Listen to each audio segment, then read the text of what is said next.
and touch the sound of silence. And in the naked light I saw 10,000 people, maybe.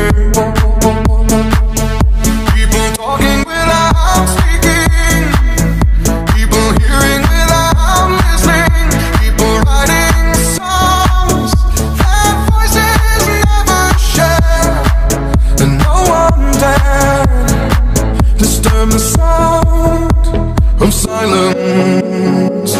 Fool said, you do not know. Silence like a cancer grows. Hear my words and I might teach you. Play my arms and I might reach you. But my words, like silent raindrops, fell and echoed in the wells of silence.